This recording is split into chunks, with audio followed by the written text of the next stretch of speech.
2 Samuel, chapitre 15. Après cela, Absalom se procura un char et des chevaux, et 50 hommes qui couraient devant lui. Il se levait de bon matin, et se tenait au bord du chemin de la porte.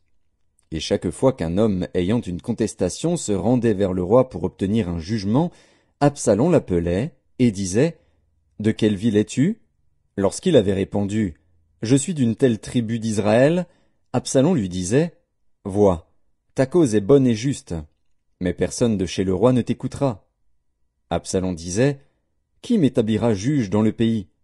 Tout homme qui aurait une contestation et un procès viendrait à moi, et je lui ferais justice. » Et quand quelqu'un s'approchait pour se prosterner devant lui, il lui tendait la main, le saisissait et l'embrassait. Absalom agissait ainsi à l'égard de tous ceux d'Israël qui se rendaient vers le roi pour demander justice.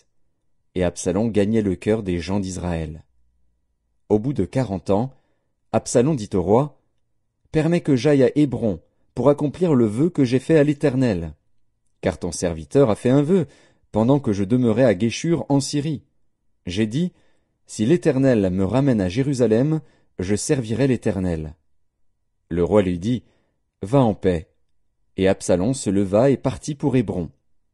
Absalom envoya des espions dans toutes les tribus d'Israël pour dire, « Quand vous entendrez le son de la trompette, vous direz, « Absalom règne à Hébron. » 200 hommes de Jérusalem, qui avaient été invités, accompagnèrent Absalom, et ils le firent en toute simplicité, sans rien savoir.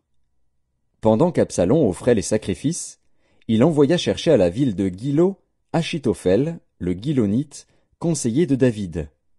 La conjuration devint puissante, et le peuple était de plus en plus nombreux auprès d'Absalom.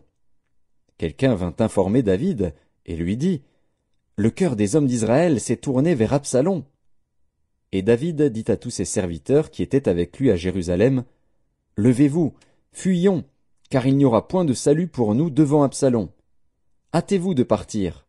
Sinon, il ne tarderait pas à nous atteindre, et il nous précipiterait dans le malheur et frapperait la ville du tranchant de l'épée. » Les serviteurs du roi lui dirent, « Tes serviteurs feront tout ce que voudra mon seigneur le roi. » Le roi sortit, et toute sa maison le suivait, et il laissa 10 concubines pour garder la maison. Le roi sortit, et tout le peuple le suivait, et ils s'arrêtèrent à la dernière maison.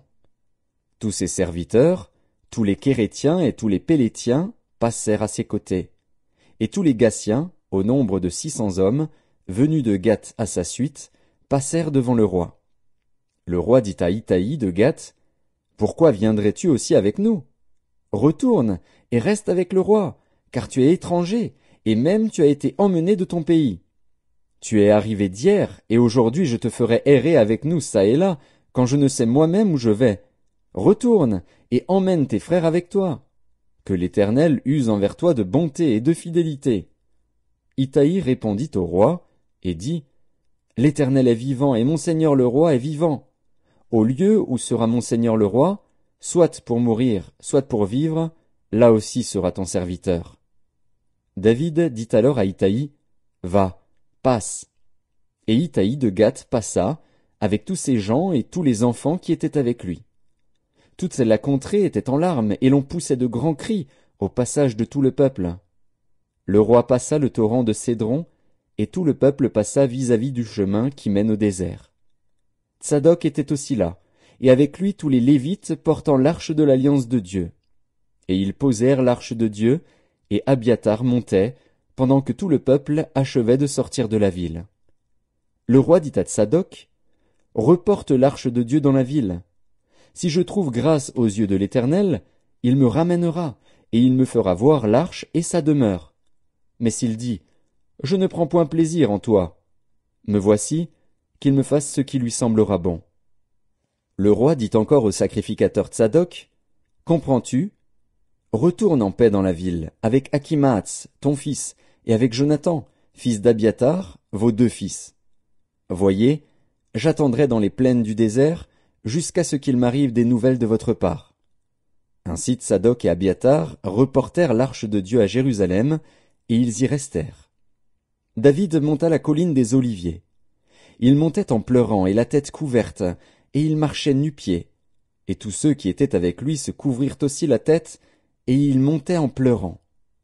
On vint dire à David, « Achitophel est avec Absalom parmi les conjurés. » Et David dit, « Ô Éternel, réduis à néant les conseils d'Achitophel. » Lorsque David fut arrivé au sommet, où il se prosterna devant Dieu, voici, Hushaï, l'Archien, vint au-devant de lui, la tunique déchirée et la tête couverte de terre.